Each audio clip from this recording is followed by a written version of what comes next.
Okay, so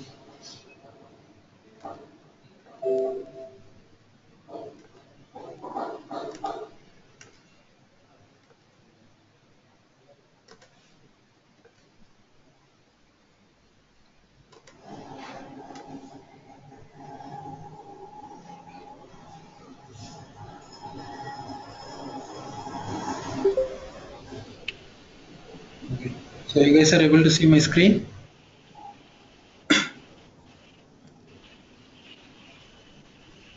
Okay,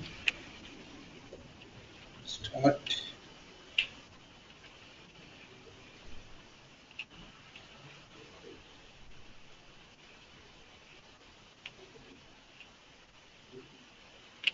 Okay, so today we are going to discuss about the most important concept of C Sharp. So going forward, we will only use these concepts. Oops.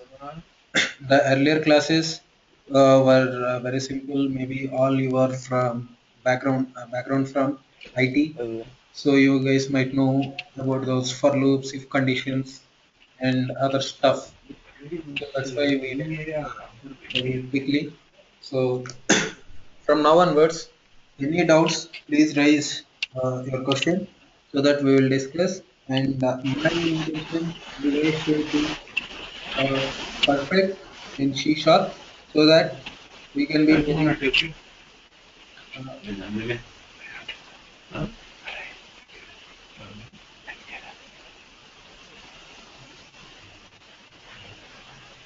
okay.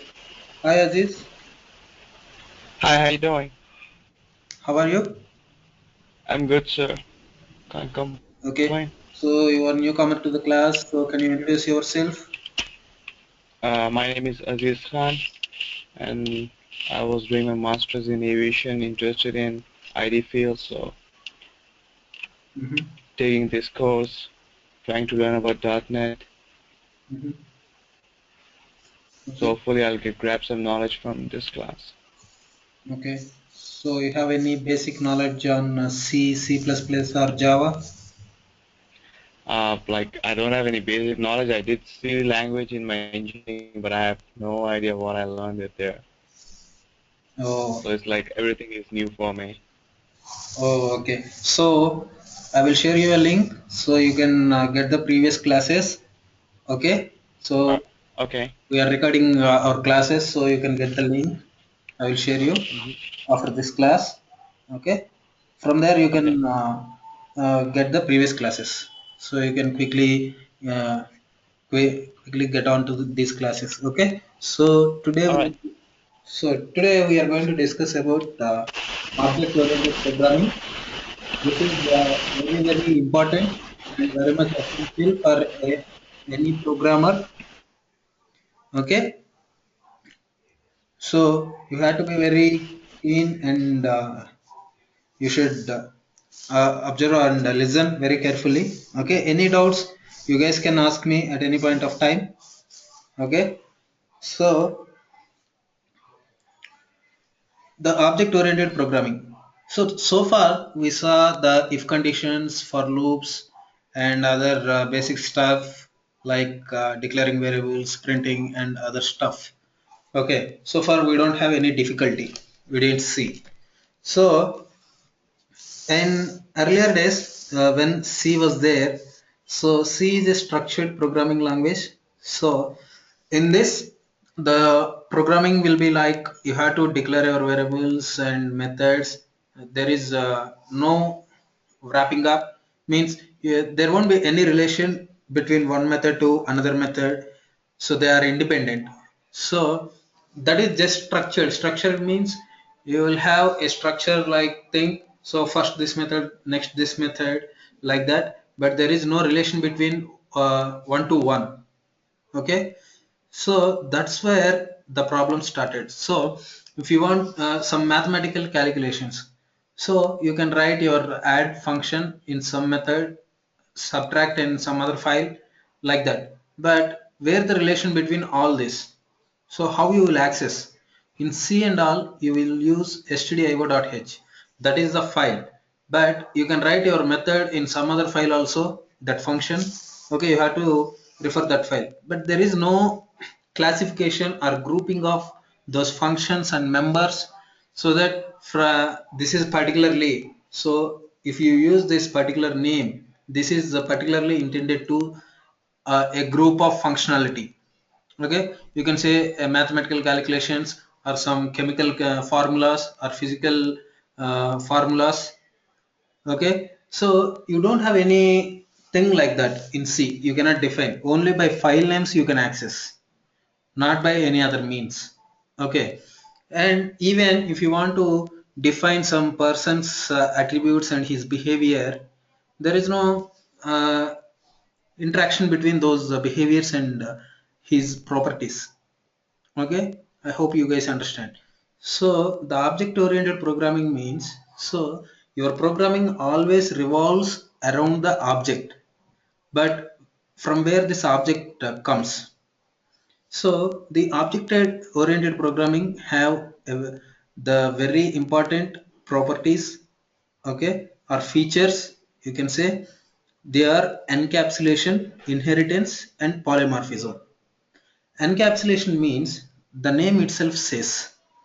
Okay, so grouping up of related properties and members, methods, and other members are treated as a single unit or object. So you can say a person will have what is his properties or attributes. You can say a person will have two eyes, one mouth, two hands, two legs. Like that, you can do. You can say his attributes. Okay. If you want to define what are his behaviors, behaviors means he walks, reads, eats, okay, like that, these are the behaviors. So grouping that means a generalized thing. So you generalized all the things of a particular entity in the real world, and you make those attributes as well as behavior of that entity, and you group them, and you will wrap up in a class, wrap up into a something, and you name it something. Okay, you name it that entity, so that we call as a class. Encapsulation means nothing but a class. In simple words, we can say wrapping up of the properties and methods into a single class, we call it as a encapsulation. Okay, you got this point? Wrapping up of properties and methods into a single entity, we call it as a class. Okay, in programming language, whenever you listen entity means nothing but a class. Model, these are all synonyms in programming language. Class, entity, model, whatever. Okay, so all these are the concept of encapsulation. That's what encapsulation. And inheritance, inheritance means it is acquiring the base class properties. Okay, so I can say in simple words, a real time example. So, whichever our father has, we can also get those. Okay, our father has a house, means that is our house only. Okay, we can use that. Okay, same way, inheritance means the class 1 will be there, that can be called as a base class or parent class, and class 2 will be there, and you can call this as a child class or derived class. Okay, so this is derived from the base class, class 1. Whatever class 1 has, class 2 can utilize all those properties and methods as its own. Okay, the same way like a parent and children in real world. Okay, whatever parent his father has, parents has, the children can utilize those things, or they can use those things, right? The same way inheritance means acquiring the base class properties. That's a simple word. Okay, polymorphism. So polymorphism means existing in many forms. Okay, existing in many forms means we can see that in an example. Okay, so method overloading is there, and method overriding is there. Okay, so a method can have two different forms. You can add method. So you can simply take a add method.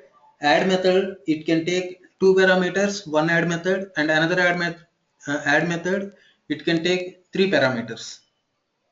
Okay, so these two are different methods, but they share the same name, but the number of properties you are passing to the methods is different.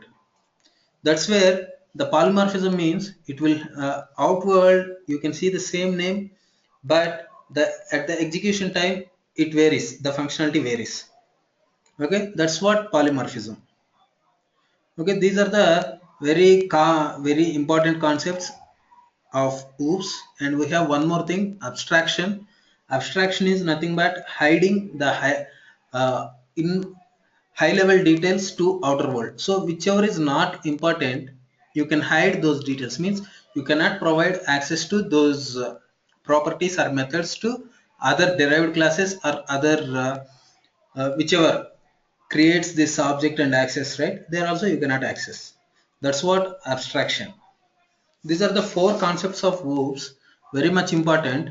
So if you have any doubts, you can ask me now.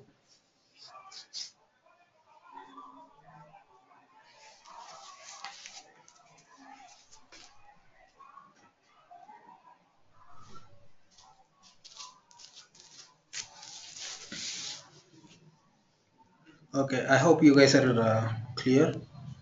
Okay, okay. Next, from the concept of encapsulation, we have classes and objects. Okay, the term class and objects are sometimes used interchangeably, but in fact, classes describes the type of objects, while objects are usable instances of classes. So the act of creating an object is called instantiation, and using the blueprint analogy, just a minute, analogy, a class is blueprint and the object is building made from the blueprint. Okay, so class is the base type, and whatever you write from the instantiation of the class we call as object. Okay, in simple words, I can say you have your certificate. Okay, your degree certificate something, those are all a classes, you can treat as class. Whatever xerox copies or the scanned copies, whatever you say, they are objects, they can be used for any purpose, but the base certificate you won't use for anything. Another words I can say, a application form, you will get an application form. So the format will be a class, and the prints whatever you get, those are called objects. You fill your data in that sheets application, and you submit to whatever, wherever you want to submit, you will submit. Okay, these application forms are called objects, but the format is called the base class. Okay, that is the class. The format is called the class, and whatever you take the copies and you write and you submit, those are called objects. Okay, classes will tell the basic how it should be. So what attributes it will have, what behavior it will have, and everything it will define. And when you want to use that class, you have to instantiate an object of type that class, and from that object you can utilize those attributes and behaviors. Okay, so there is another variant. If you don't want any members and you just want to save data, you can use structures. Okay, here the structure is the keyword struct and sample struct, that is your name, your structure name, and inside that you can declare the properties whatever you want. And it is just like the C. If you all guys are familiar with C, structures are there in C. The same way these structures also work.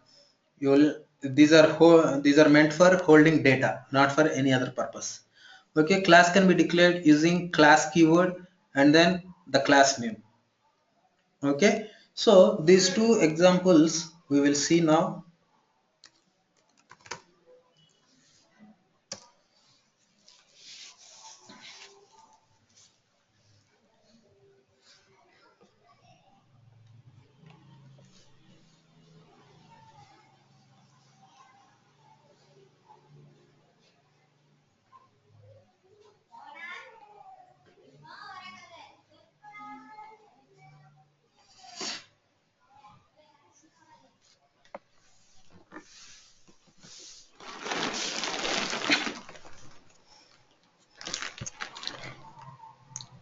Okay.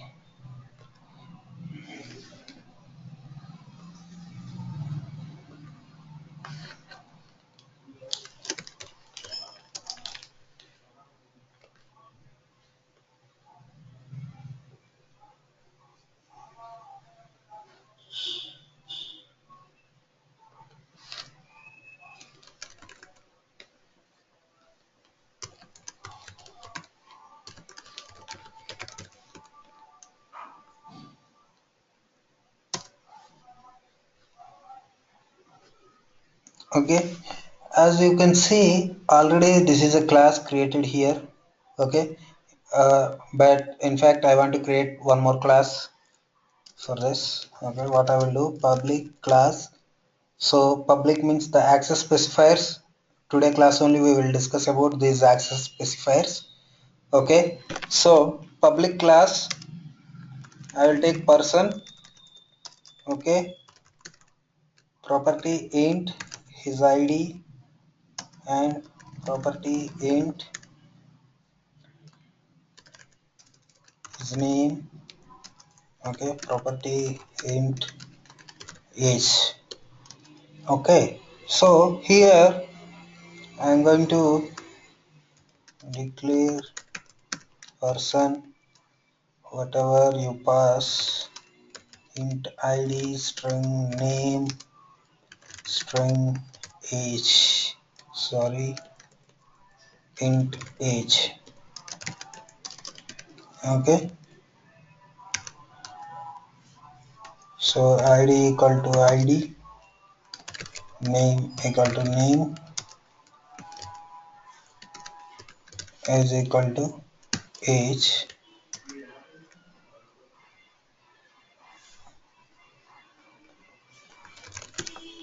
So these class members I will discuss now only. Public void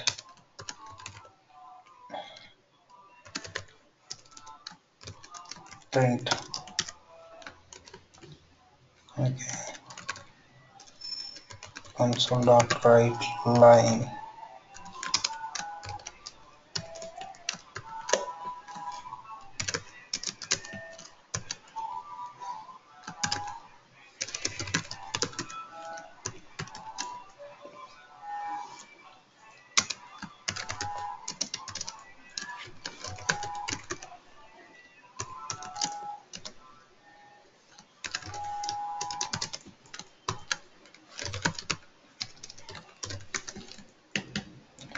Okay, let me cover two more topics so that it will be easy. Whatever I am writing, you can get. Okay, so these are classes and objects and structures. Okay, now we have class members. So each class can have different class members that include properties that describe class data, methods that define class behavior, and events that provide communication between different classes and objects. Okay, so what are properties and fields? So properties and fields in a class means, as we discussed in encapsulation, the classes will have attributes, right? So these attributes are properties. We call here fields and properties.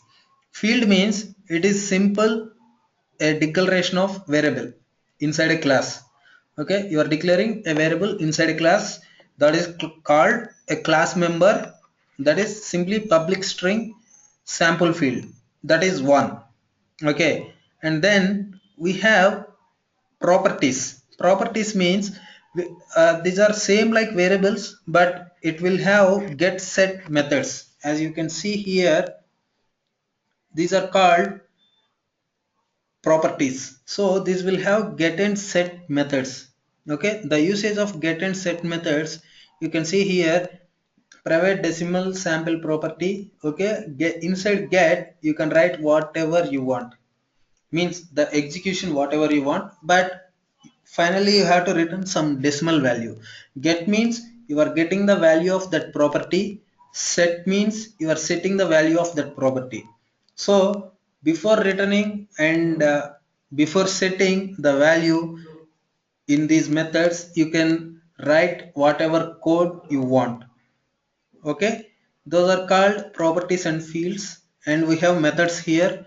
Methods are nothing but the class behaviors. Okay, here the class behaviors are nothing but the methods inside that. So it can be anything, that class whatever it performs, that we call it as a method.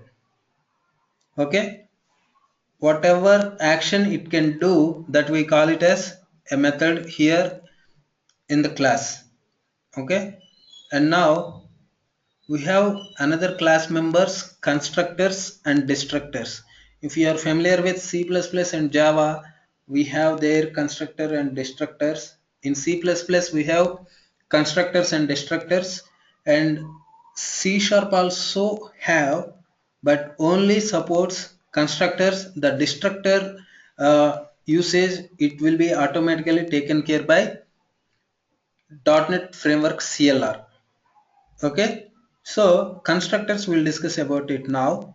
Constructors are nothing but when you are the methods which are executed automatically when an object given a type is created. So the person object, whenever we create these constructors are automatically get execute. Okay, so these are mainly used to initialize the properties or variables, properties or fields in that class to initialize those values. Okay, a constructor can run only once, that at the time of creating the object. Okay, furthermore, the constructors are always runs before any other code in the class. Okay, however, we can create multiple constructors, but one will execute at a time based on what how you are initializing your class. Okay, and constructors, one more condition is constructors always should have the same name as the class name, and they don't have any return type. These are the two main things when you are designing your constructors you should take care. Okay, the very first thing, they should have the same name as the class name, and they will not return any data. Okay, these are the two main things you have to keep in mind. And destructors, so constructors, how they initialize an object and gives the location, the memory location, the handle to an object. Destructor will release all the memory that is used by the object created, and it will freeze the memory and it gives handle to CLR. But these destructors are not supported in C Sharp. These are automatically taken care by garbage collector in CLR. Okay, and events. Events enables a class or object to notify other classes or objects when something interest occurs. The class that sends something, some property value change in a class, that time it will raise an event, that event will execute and it intimates the derived classes or other parent classes what had happened. Okay, these events we will discuss later in our classes. These are not that much important as of now. Okay, and now we have, okay, so now I will go back to my program. So here you can see whatever we discussed it so far. So these are properties, as these have get and set properties. Okay. So if you want to process some data inside these things, you can do like this. Okay. Private int age. I am taking this age. Okay. Now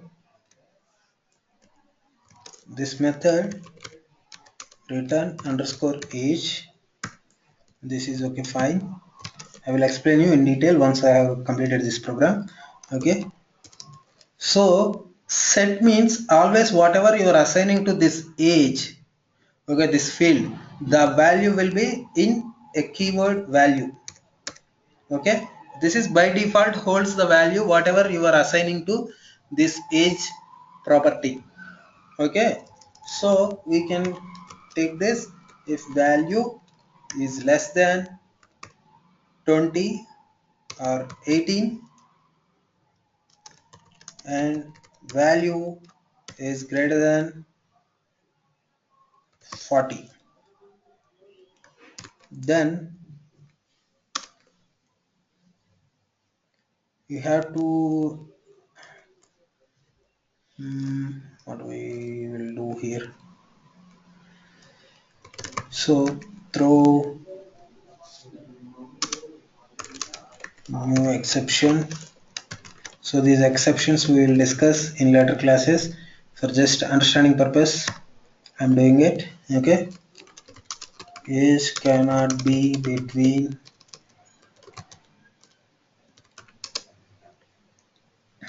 18 and age should be between. Sorry,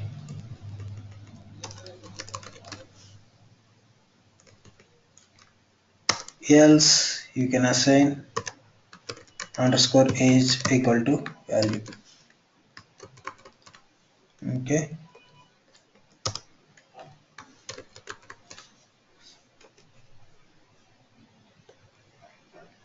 okay.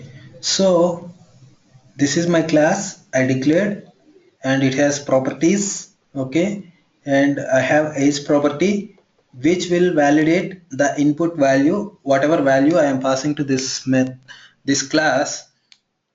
It will validate that age value. If it is less than 18 and greater than 40, it throws an exception and says you should the age should be between 18 and 40. Okay, and this is the constructor here. Okay, for this class you can see the class name and here the method name is same and it will not return anything. Okay, if I try to put something, it may throw some error. Okay, maybe runtime it will throw error. Okay, you should not keep any return type for this method. Okay, and I have a method print. This is a behavior. Okay, this is another class member. This is method which will print the passed values to this class. Okay, so as usual we will take console.writeLine. Please select your option to execute.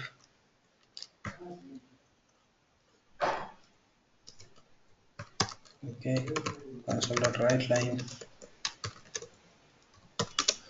one for class and writeLine two for structure. Okay, so child equal to parse console.line. Okay, now switch choice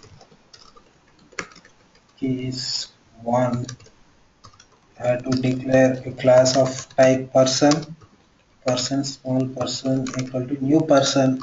If I don't declare here, we'll see two variants. Okay, first thing,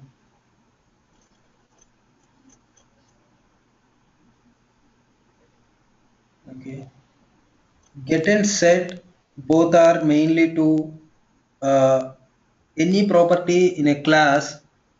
Property, the name itself says the property you can get or set. Okay, the property value you can get or set. These two methods, if you put these two methods for any variable, that is called a property. Okay, these are the actual data holding areas for any class. Okay, get means it will get the value whatever in the age field. Okay, set means it will set the value of age field. Okay, Okay, so is it necessary to use get and set in only age, or you can use it for anything? And can you give examples like others Yeah, other than age? yeah. Here also you can set these conditions. Okay, while giving this set, so if the name is only three characters, you can validate the length. Okay, the length of the value is only three less than three characters. You can throw some exception like this.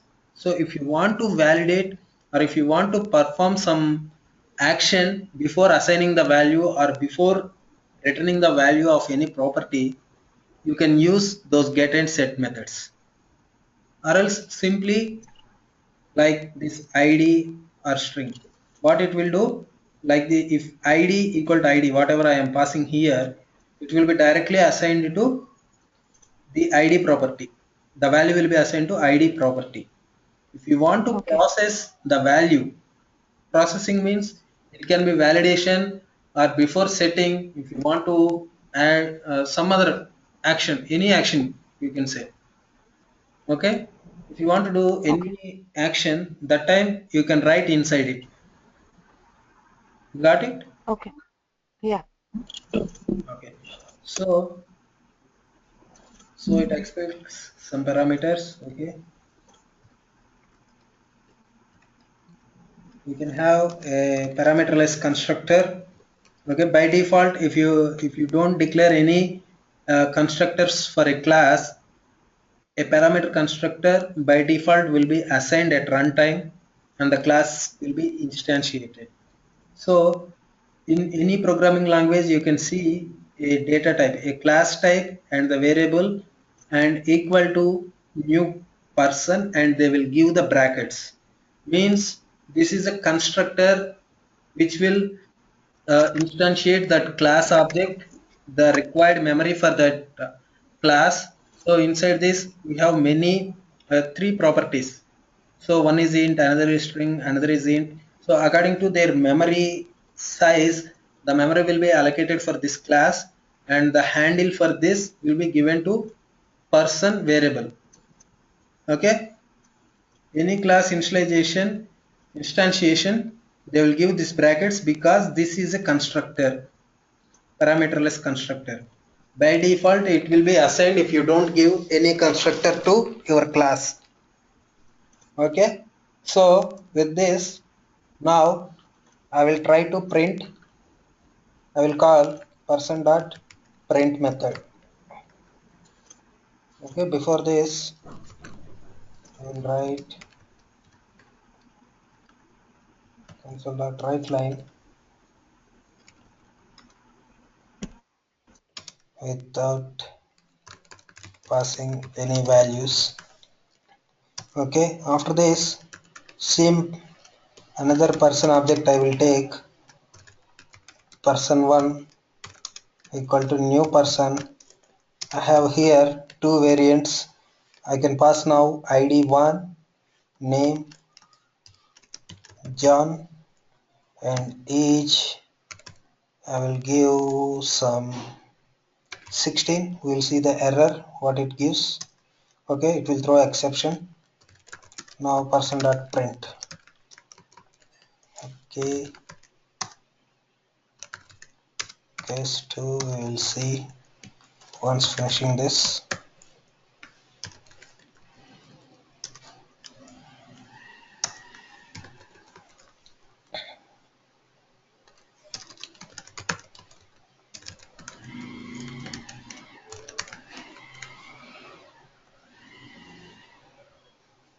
Okay, please enter a number. Sorry.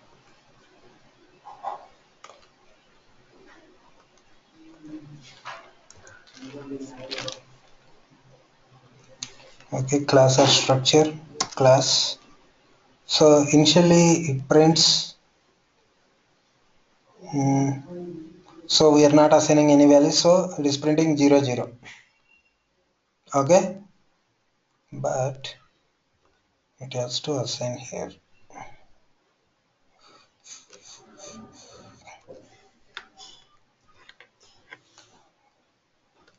Okay, 1, group here.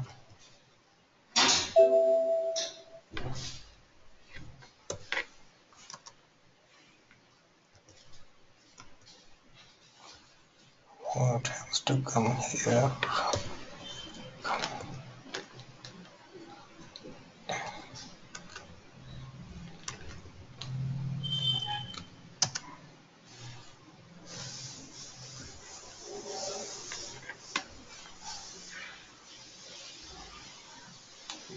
Oh, 60. Okay, I have to put here R condition.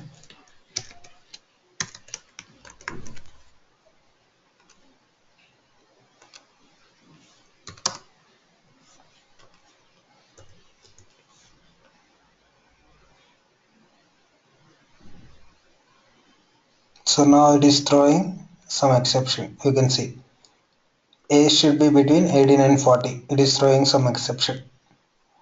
Okay. So I will give the age a different and we'll see what values these are getting assigned.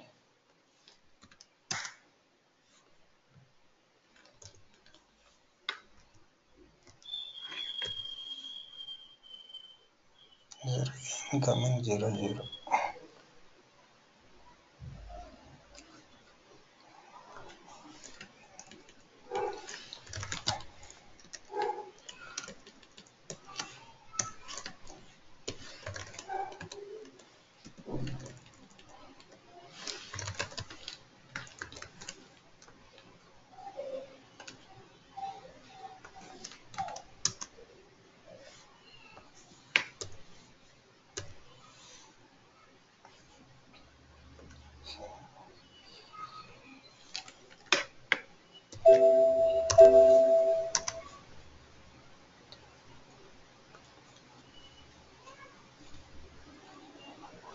Just a minute. See here I am printing again person, that's the problem. Person 1 I have to give. So you can see ID1 name John, age 18. Okay, these two ways you can initialize your class. You can create your constructors, okay, with any number of parameters or parameterless constructor, whatever, and you just need to other methods you can call. These are the methods. Okay, so like this we create classes and we use them according to our use. So mainly these are used to develop libraries, or even you can see this is a class. By default the C# creates a class for you. Inside that you have a static method main. Okay, it is just like your C program, static void main, and then this is also class and then method. So same way we created another class and it has the methods and constructors. So these are the classes. The next is structures. Okay, structures are same like classes, but they don't hold any you can't declare any methods inside it. Okay, public struct, and again you can declare person, maybe it not accept student. I will take. Okay, again student ID,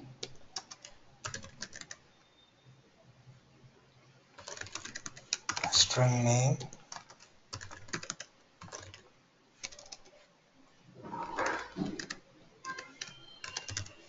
and age, and string class. Okay, so here you can create that student std, got new student. Okay, std dot is equal to, you can give something, and class you can give something, okay, same1.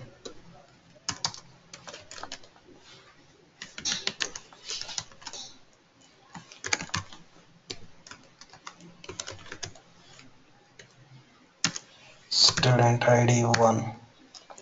Okay, if you want to print, just like another way.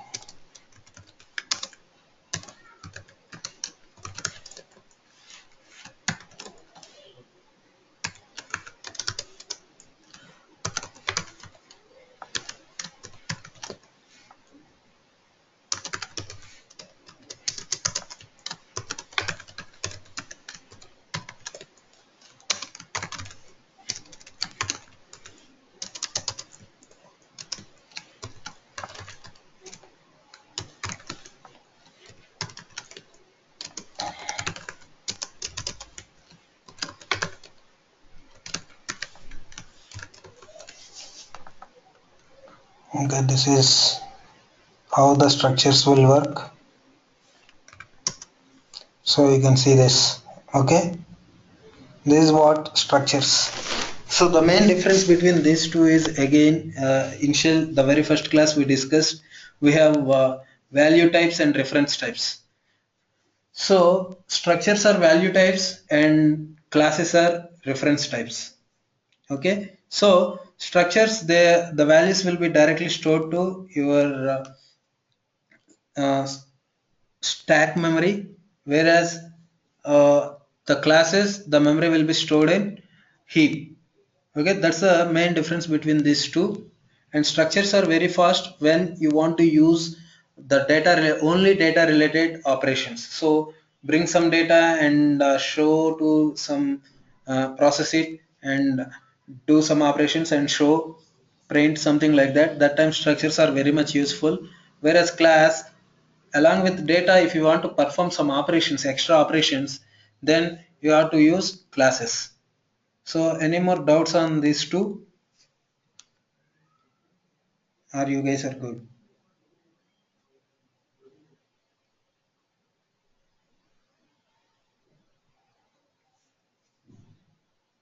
Okay, I hope you guys are good. Okay, I will move on to next slide.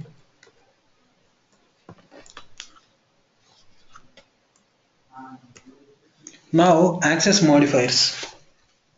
Okay, this is another very much important. So whatever OOPS concepts we are discussing, these are not only for programming, but these are very much useful to define or develop libraries, assemblies, okay, reusable components in any in C# programming language. These are the access specifiers, means the accessibility of any class, structure, a method, any class member. Okay, so how you can access or how you can restrict. Okay, the thing we discussed about abstraction in the features of OOPS. So the abstraction is implemented in this way.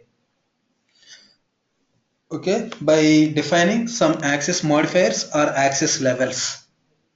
Okay, so we have 5 access specifiers in C#. Okay, public means you can access if you put public in front of any property or any method or any class, you can access those things anywhere wherever that library is referred.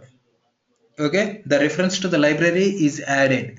Wherever the reference added, you can use those members, methods or classes. Okay, that is called public. So the type or member can be accessed by any other code in the same assembly or another assembly, it references it. That is public. And we have private. Private is nothing but it is only accessible by the code in the same class. So you cannot access in our program, you can see we have this private age. Okay, so this is only accessible here only. The other properties, id, name and age, we are able to access here, but underscore age, if you try to access here, it is not possible. Okay, so it won't show at all. See, there is no age. It says some error. Only assignment or your can be used as a statement. So this is not accessible. It throws some error. Okay, that is private. So and protected. The type or member can only be accessed by the code in the same class or in the derived class. Okay. So this one also I will show some example here only. Okay. So all these properties I have. I will put some protected property here. Protected int object. So number of instances. Okay, I'll put this one static. Okay, this one I will create one more class. Okay, mail.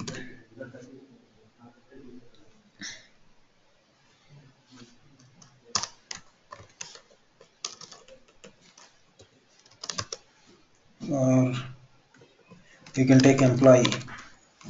Okay, this is derived from person. Okay, and now this one here I'll write a method public void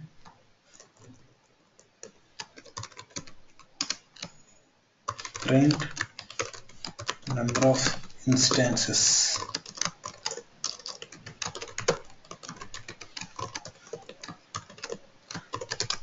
The instances created so far are this dot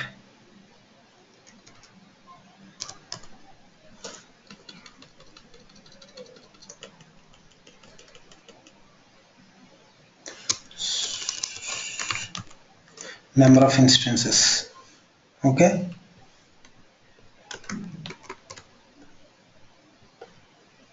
and this is a protected variable or protected field, so we try to access it here. We'll see what it will give. Person one part, so that is also not showing here. Okay, but it is showing in derived class. So these things you can declare like employee.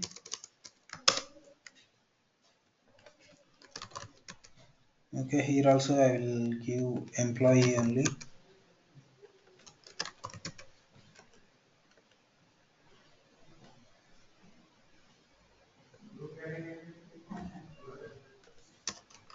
Okay, public employee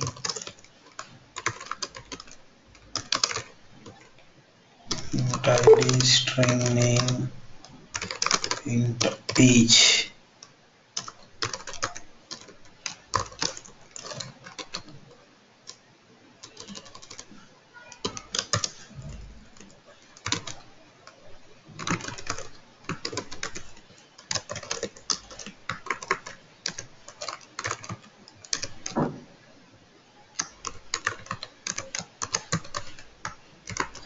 So you guys understand what I am writing here?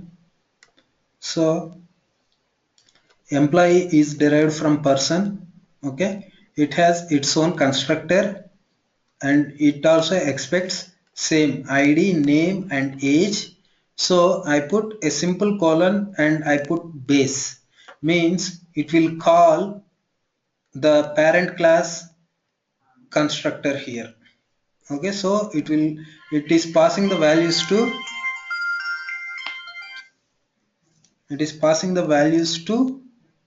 the base class constructor. So this method will be executed. As I told, inheritance. Okay, the property of the feature of object oriented programming, inheritance. Okay, so this is the parent class and this is the child class. Whatever parent has, child class can also use same things. Okay, so this parent has the properties or fields like number of instances, id, name, age. Okay, these four properties or fields are can be used by employee class also because it is derived from person class. Okay, so employee will hold same values, that's why it is not throwing any error here. Okay, so here also I need to implement one more parameterless constructor. Okay, public employee, that's it. If I want to call, I can call base. Okay, so now it is not throwing any error, so that's why it is not showing anything. Okay, now person.print. So print method I don't have in my employee class. Okay, if you see, I don't have any method other than print number of instances in my employee class. Okay, but I can use this behavior of the parent class in my child class. That's what happening here. So I am using person.print. Okay, so after this I will call person1 dot print number of instances created. Okay, so employee type objects I have created two. Okay, so this will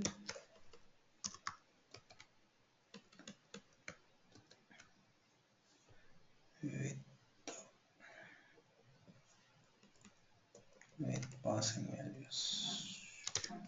Okay, this gives me the access to. So here I created two objects of employee class. Okay, so anything you declare with static.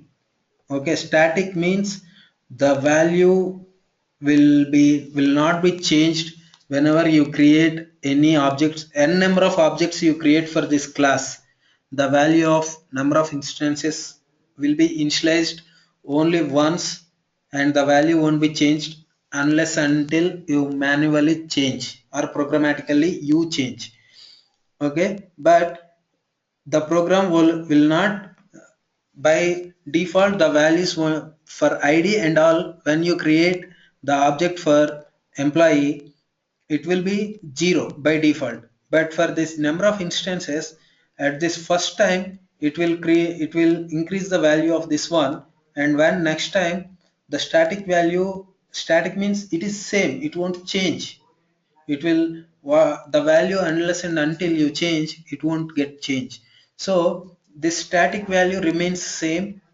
At this point the value of number of instances is 1, and at this point the value of uh, this one will be number of instances will be 2. Okay, finally you are printing how many instances got created. That's what our program is doing. Okay, okay, so we'll see what it is doing.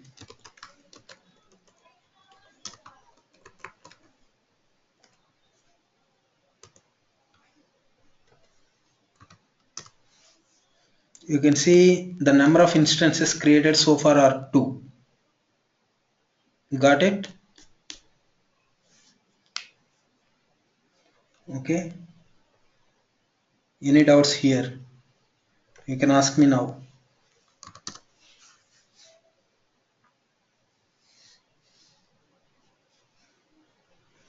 So with this simple example we covered the encapsulation, class members, constructors, properties, methods, inheritance, and even static members. Okay, and this access specifiers.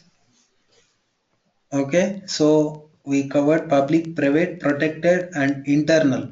Internal means the type or member can be accessed by any code in the same assembly, but not from another assembly. So, Um, yeah, yeah, I have a doubt. okay, When you say that number of instances is static, it will not change. yeah. Then later on, why have you, I mean, why is the code saying number of instances equal to number of instances plus one? So its value changes, right? I told you, if you remember, I told you the value won't change whenever you create a new object until and unless you manually change or you programmatically change. If you remember this sentence, okay, Okay, so if we declare any int I or int j, it may change, which means sorry, if you, if we take any other variable like int I, for example, okay, where? okay, so will it change the value if we have not declared it static? Yeah, it will change. So you are seeing, right? Automatic. This Okay, so ID, it will change. Okay, yeah. this ID is getting changed. For the first line of code, it is 0. When you declare when you are passing these values, it is coming 1. But these two objects are not same, right? Two different objects. One is person, Oh, another is person 1. When you print this, mm-hmm, the values you can see for the first object, the values are 0. For the second object, the value is 1, John, and 18. mm-hmm. Okay, okay, yeah, Okay, but that time the value will not change. If I don't change this value, okay, I will declare here by default I will give some value for this. Okay, okay, I will give some 100. Okay, and okay, now I'm not going to increase this value here. Okay, okay. Mm-hmm. so this person one print, I'm using the same thing person. I will use person object. That was person one. This is person. Okay, you can see Okay, in both the instances the value will be 100 only. Can you see? yes, The value did not get changed. okay. Okay, so you may think like that is already initialized and the value is only 100. So any object if I instantiate, the value will be 100. Okay, you may think like here I hard coded the value, so it will show anyways 100 only. So I will do for Yeah, yeah, I will do one thing. Okay, I'm giving, so for object 1 I'm just incrementing only once. Okay, for object 2 also I'm incrementing only once. Okay, means okay, this method, inside this method I'm incrementing only once. Inside this method I am incrementing only once, and this object both are different. There is no relation between these two. Now if you see, okay. that is 101, this is 102. If I made that variable only hard coded there, it should not give both the instances, it should give only 100 or One 1. not. Okay, if I remove static here, okay, it will give you Okay, only 101 in both the instances. You can see? yes, I get it. Yeah. Thank you. Okay. So internal means, so you have to remember all these access specifiers. These are very much important while you are coding. Okay, while you are developing some applications or something. So these decide how efficiently and how securely you are writing your code. Okay, if you expose many of your code lines, okay, the internal some complex logics or some important programming things, if you put everywhere public, that is accessible by outside programmers. Okay, whoever referencing that assembly. Okay, so that time it is waste of coding. So everybody will see your logic, what you wrote and how you wrote. So these play very key role when you are developing applications. Okay, these are very much important. Okay, public, private, protected, over. Now internal. Internal means assembly. So you can create some class library projects. These projects will means they will generate some DLLs. Okay, so you can see in your machines, system32.dll, some other DLLs. If you go to program files in our machine, you can see many of DLLs. So any class library project, if you build, it will generate a DLL. That we can call as assembly also. That we can see later. Okay, but whichever class or any member you declare as internal, it is only accessible to that library only. It cannot be accessed outside the library. Okay, wherever you are referencing this, you can that assembly, you cannot access this class. Okay, that's what internal keyword. And protected internal, the type or member can be accessed by any code in the same assembly or by any derived class in another assembly. So protected internal means it is protected plus internal. So if you want to directly instantiate that class, you can instantiate in that library itself. If you want to access that class, okay, you cannot directly access. You can access through the derived class, the properties of that class. Okay, you got it. So these are the access specifiers, very much important. Okay. So any doubts here? Shall I move to next slide? Okay. So inheritance, anyway, we covered now. Okay, class A, class B, and here also we have some modifiers. If you create virtual, that method can be overridden. Okay. So override means, so virtual means that is in the base class. If you want to, means you have written some logic inside a method, and if you want to extend the functionality of that method, you can override. Means if you don't want that common that logic, and if you want your own logic, you can override that method in derived class. That time you can give that feasibility by declaring that method as virtual in base class. Okay, in child class you can access, you can override that method. Okay, so not supported. Okay, prevents a member. Override means, as I told, in derived class you can derive that.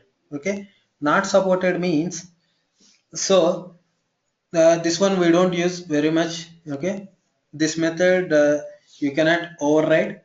To not to override any method, you put that one not supported keyword. Okay, that is not supported in C sharp. Okay, that is only supported in VB.NET.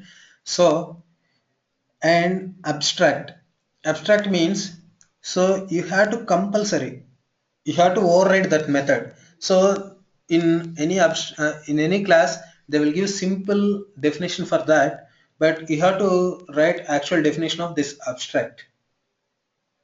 Okay, and new modifier, so hides a member inherited from the base class.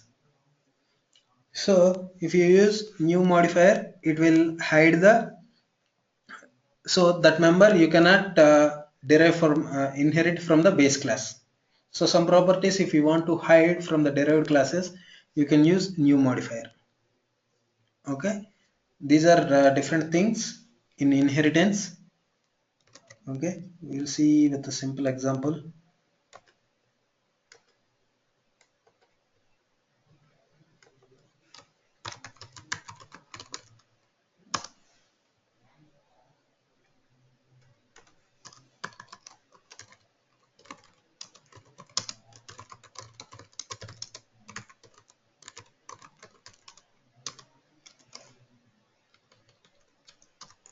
Okay,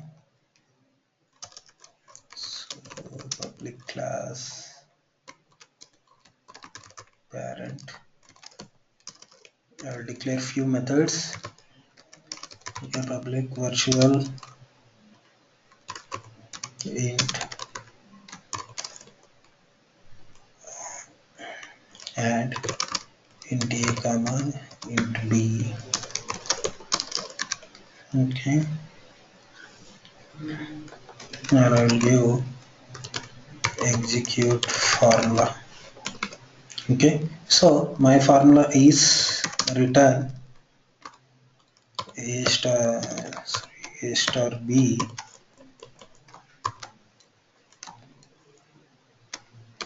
divided by a plus b. Okay, this is what I want to return. Okay, from my virtual method I have another class child. Here public override in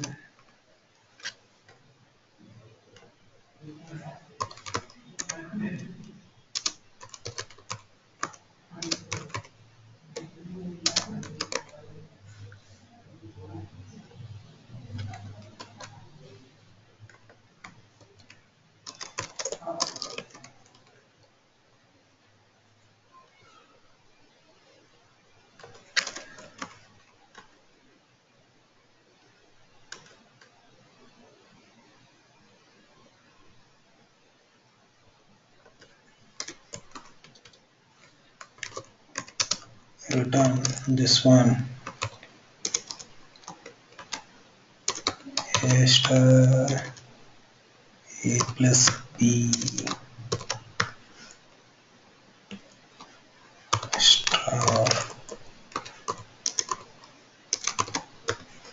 a plus b by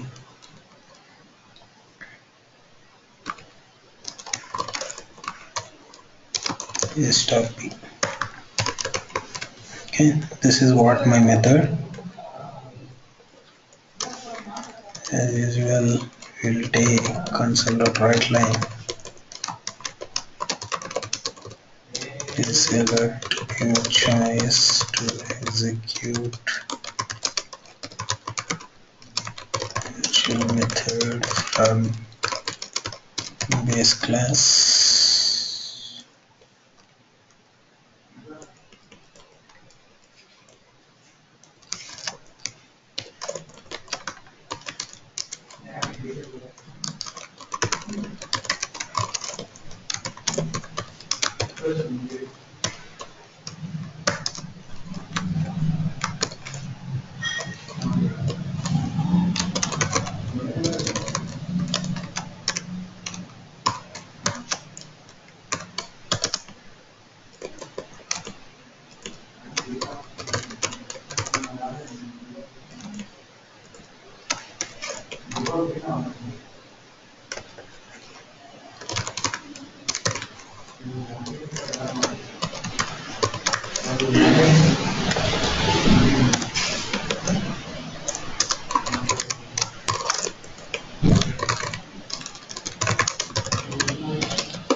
Okay, execute formula. It will return some values. So in result, so console.write line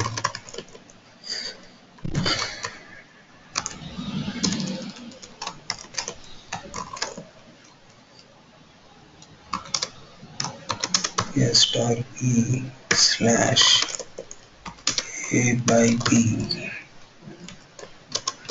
equal to plus result. Okay, same way. case 2.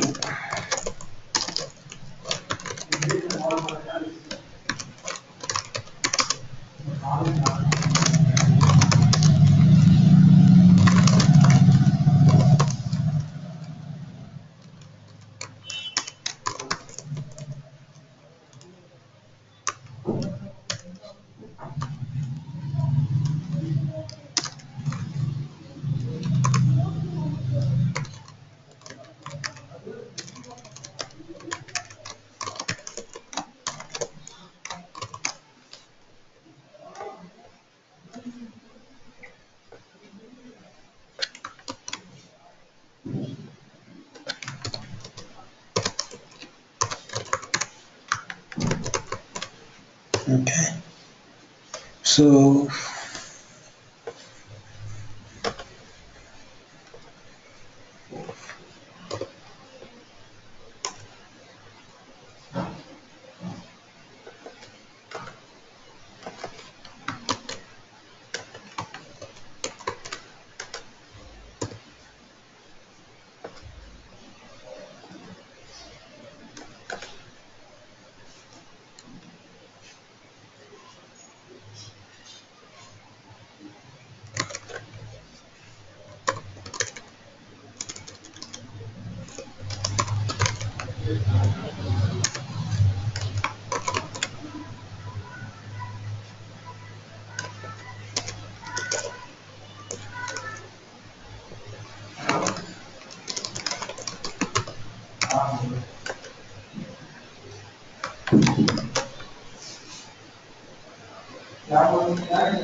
okay.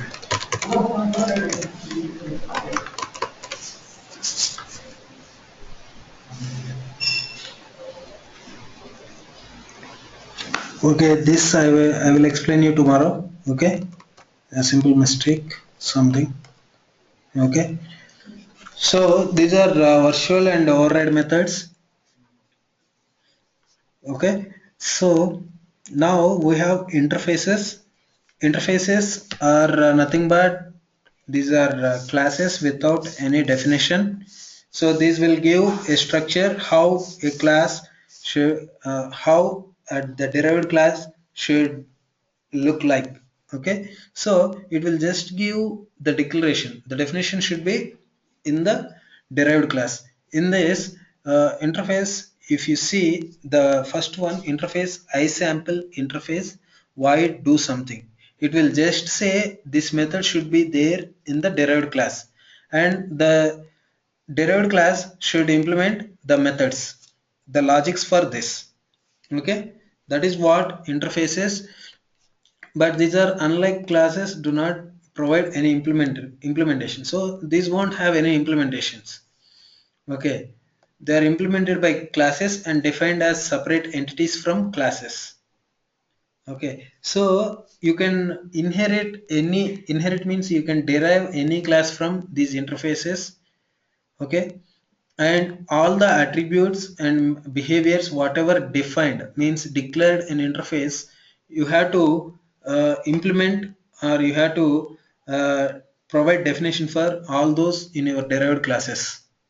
Okay, this is a must, you must implement every aspect of interface exactly as it is defined. That's what interface is, and you cannot initialize instantiate an interface. Those are interfaces. Okay, and then other useful features in .NET are delegates. A delegate is a type that defines a method signature and can provide a reference to any method with compatible signature. Okay, you can invoke the method through the delegate. Delegates are used to pass methods as arguments to other methods. Okay, so delegates are mainly, they will contain some signature like this may, so they will give you something like here the example. You can see the public delegate, that is a directive you have to use delegate. If you put anything like that, and you have to give the method signature. Signature means the method how it should look like. Okay, sample delegate, and the parameter is string str. You are passing a string parameter. So if you have any method of that type, you can pass that as a parameter to another method. Okay, from there you can execute it. Okay, this is what you can see here, the below example. Okay, so class sample class and public static void sample method. The above to create a delegate. After that we have the first line, right? Public delegate void sample delegate. So it has the signature. So a single string parameter you are passing. So inside this class also I have a sample method. Okay, so I will declare a type of this delegate in my sample delegate method. Okay, sample delegate sd equal simple method. So this simple method having same signature as my declared delegate, so it is assigning here. So you can pass parameter, you can call that method like this. Okay, so you understood this one, delegate, or any doubt? So I will explain you that with a sample.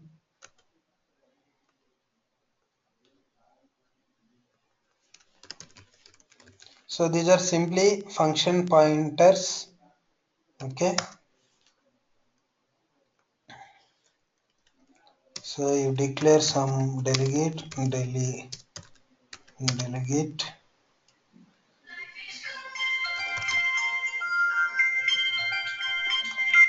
Just a second, guys.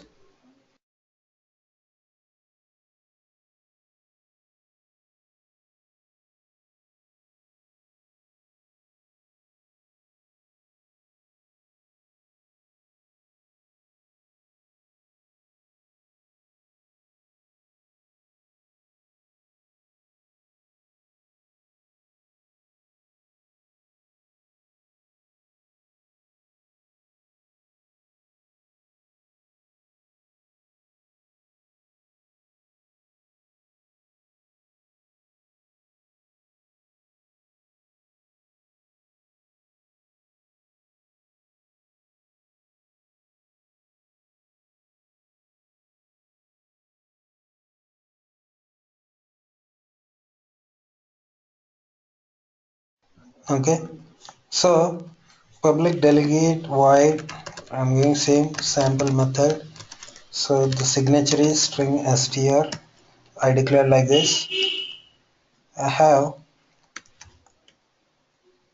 another method here, public static void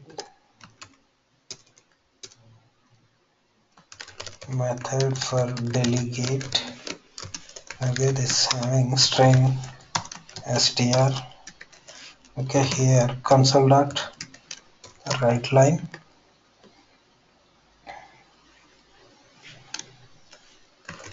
str. Okay, here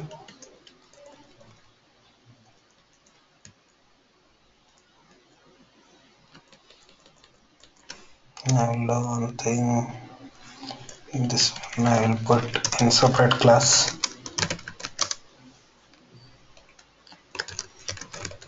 Delegate test.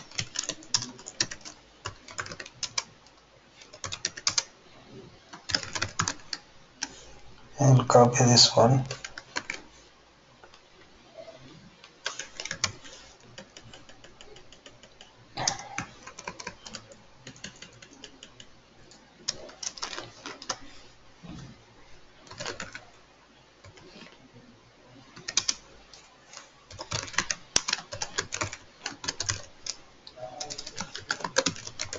Execute delegate. This is of type sample method equal method of whatever I pass here. Okay, I will ask you console dot write line. Please enter a value to print from delegated method. Okay, so here string str equal to console dot read line.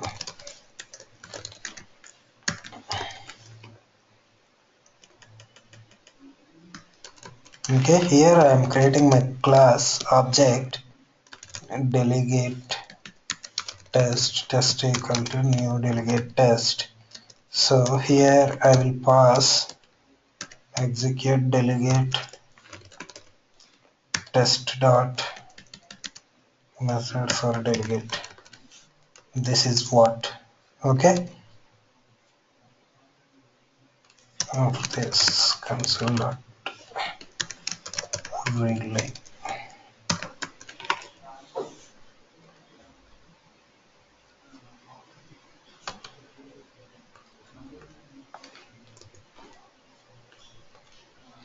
Okay, executing from delegate. Okay, if you see, we'll put a breakpoint here. We'll see how it executes,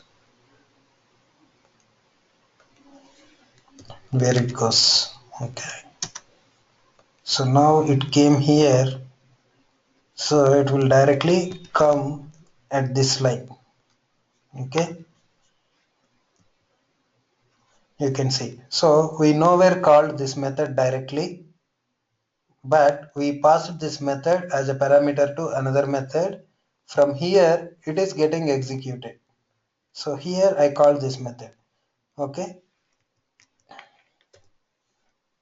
now you can see executing from delegate. Okay, you got it. So these delegates are very much important while you are developing libraries. Okay, so if you want to, so I can say a simple example. So you are developing an application, a library, which is very much useful for banks.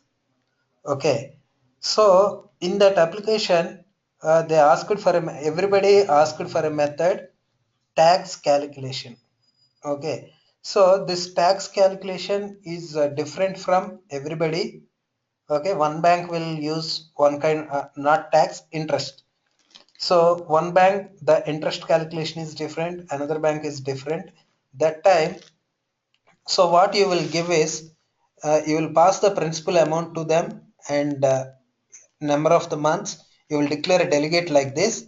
For that, parameters will be a number, means the principal amount, and the number of months, and the tenure, the interest rate. So with these parameters, you created a delegate. The respective logic they can implement in their own library and their own applications.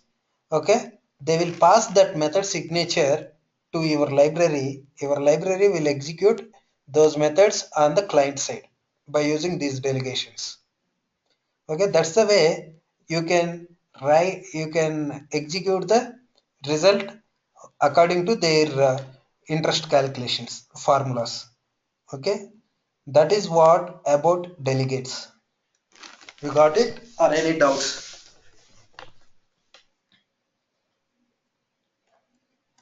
I hope you guys are clear.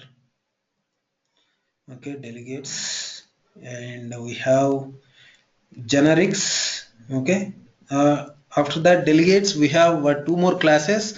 One is abstract class and another is sealed class. Sealed class is a class you cannot instantiate this, you cannot derive from this class. So this is single class, you cannot derive any class from this class. Okay, that is called sealed class. And another is abstract class. So this is a class, it will define the common functionality for all the classes inside it, and you can derive any class from it. But this cannot be initialized, means instantiated. You cannot give like b. So here my class name is b, so b object 1 equal to new b, like that you cannot create. Okay, that's what abstract class. Sealed class is you cannot derive it from that class. means B implies A. Like that you cannot derive. So these are two special kinds of classes available. The generics we will discuss tomorrow. Okay. So generics and ADO.NET we will discuss. After that we will move to WinForms so that C# will be completed. So I want you guys to be very perfect in C# going forward. All our classes, whatever we discuss, we need C# logics only. Okay, we work everything on C# only. The other things, WinForms and ASP.NET, they are only front end, but back end will be only C#. Okay, so you should be very careful and you should be very thorough in C#. Okay, any more doubts? Or you guys are good? So shall we close our class today?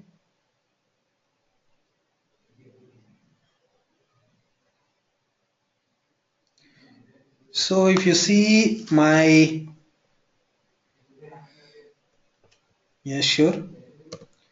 Okay, so um, I will explain, I will give you one more time. Okay, yeah, I will share the links once again. Just a minute.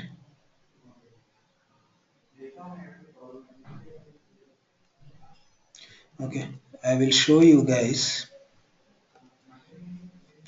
So everybody, please note down this ID and password. Okay, student 3.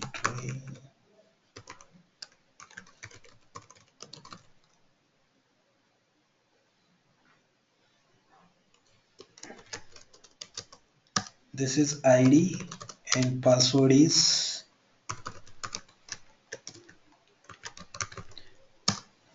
okay, that is password. You just remember these two IDs and passwords. Okay, and then URL is,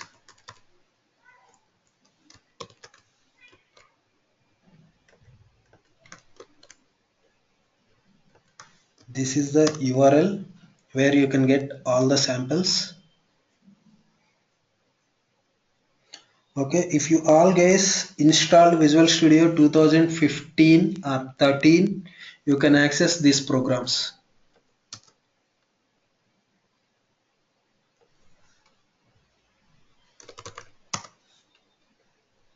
Okay, so you have to go to this visualstudio.com site. Here log in with the credentials whatever I sent.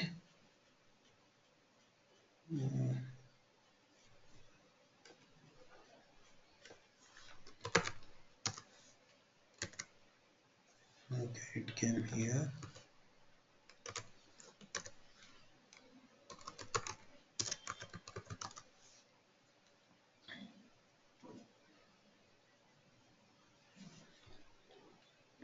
Okay, you need not to log in also.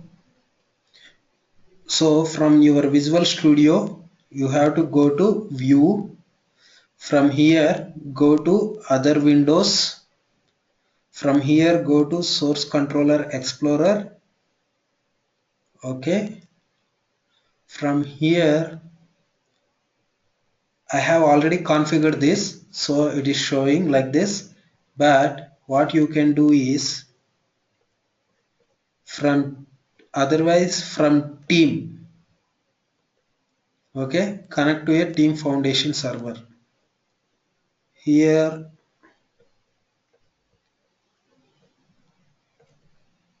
right side in team explorer you can see select team projects link.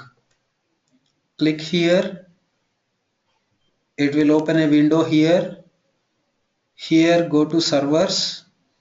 I have added already my trainings, so what you guys has to do, same way, you paste this URL and click OK. It will ask for ID and password. Okay, you just give ID and password whatever I have given. Okay, and then close. This will open. After that, default collection. Right side it will open select all and November batch 2015. So you just click on this select all and then connect. You click on connect. Okay. Then it will open this window. Here you can see Sri Trainings visualstudio.com by default collection, and here like this. Okay, you just click on srivisualstudio.com default collection. Here right side you can see local path not mapped. Click here, you give your local path, maybe your C drive, E drive, wherever you are comfortable. Select some path. Okay, some path, and it will select the path and click on map. So it will download everything onto your machine. Then expand this. Day 1 training. Right side it opens everything. So here the solution is here. So you have to open this SLN. You have to double click on this day 1 training.sln. So from there go to Solution Explorer. It will open all the programs. Whatever you see on my window, you can see the same thing. Okay, whatever programs I explain here daily, what you can do is on this November batch, right click, get latest version. Okay, it will download whatever programs I explained here. I will check in day by day. I will upload, and whenever you click get latest version, it will download for you. Okay.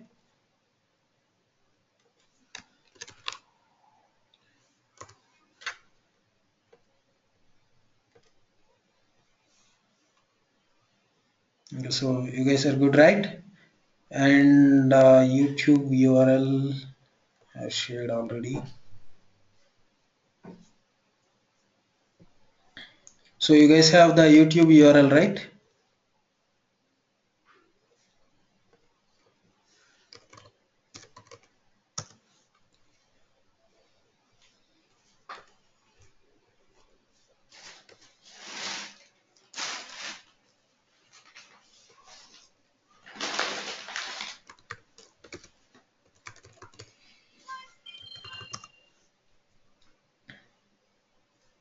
I will give that also.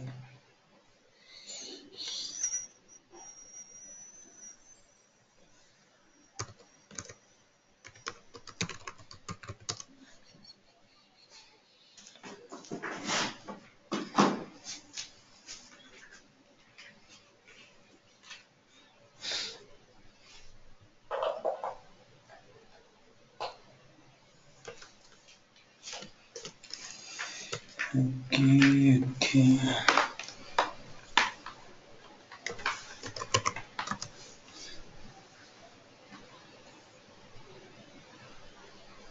Okay, I think it got expired. I will share tomorrow's class, that YouTube URL. Okay. Okay. So far, I think you guys are good. So shall we close our session today?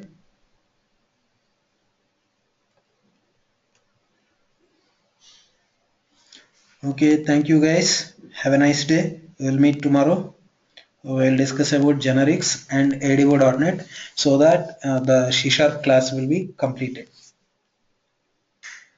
Thank you. Bye.